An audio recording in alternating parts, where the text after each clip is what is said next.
اعوذ باللہ من الشیطان الرجیم بسم اللہ الرحمن الرحیم قل تو کہہ دے ان کانت اگر ہے، ان اگر، کانت ہے، لکم تمہارے لیے، الدار الآخرۃ اخروی گھر، الدار گھر،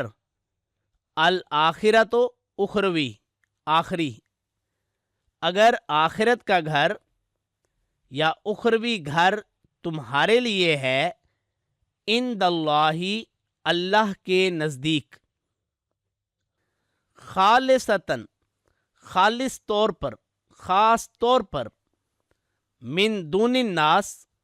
لوگوں کو چھوڑ کر، فتمنوا الموت تو تم موت کی تمنا کرو، فا تو تمناؤ، تم تمنا کرو، یہ فعل امر ہے، تمناؤ تم تمنا کرو، الموت موت کی، تاکہ جلدی جلدی تمہیں اخروی گھر مل جائے، ان کنتم اگر تم ہو، صادقین سچ بولنے والے، اگر تم اس بیان میں سچے ہو کہ اخروی گھر تمام لوگوں کو چھوڑ کر صرف تمہارے ہی لیے ہے، تو پھر تو موت کی تمنا کرو، اللہ کے پاس جاؤ، اپنے گھر میں رہو۔ فرمایا وَلَن يَتَمَنَّوْهُ، اور لن یتمنوا وہ ہرگز تمنا نہیں کریں گے، ہو اس بات کی، یہ جو دعویٰ کر رہے ہیں نا کہ ہمارے لیے اخروی گھر ہے، فرمایا لن یتمنوہ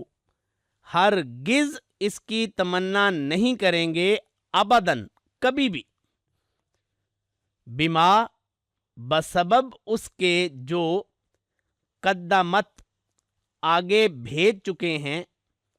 قدمت کا لفظی معنی ہے اس مونس نے آگے بھیجا، آگے چونکہ ایدی جمع آ رہا ہے تو بما بسبب اس کے جو قدمت آگے بھیج چکے ہیں، ایدیہم ان کے ہاتھ، وہ ہرگز کبھی بھی اس کی تمنا نہیں کریں گے بسبب اس کے جو ان کے ہاتھ آگے بھیج چکے ہیں، واللہ اور اللہ علیم خوب جاننے والا ہے، علیم خوب جاننے والا، یہ صفت مشبہ بالفعل کا وزن ہے فعیل کا، بالظالمین ظالموں کو، واللہ علیم بالظالمین اور اللہ ظالموں کو خوب جاننے والا ہے۔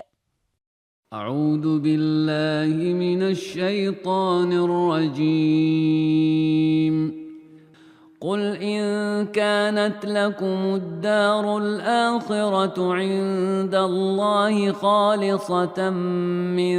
دون الناس فتمنوا الموت إن كنتم صادقين ولن يتمنوه أبدا بما قدمت أيديهم واللہ علیم بالظالمین۔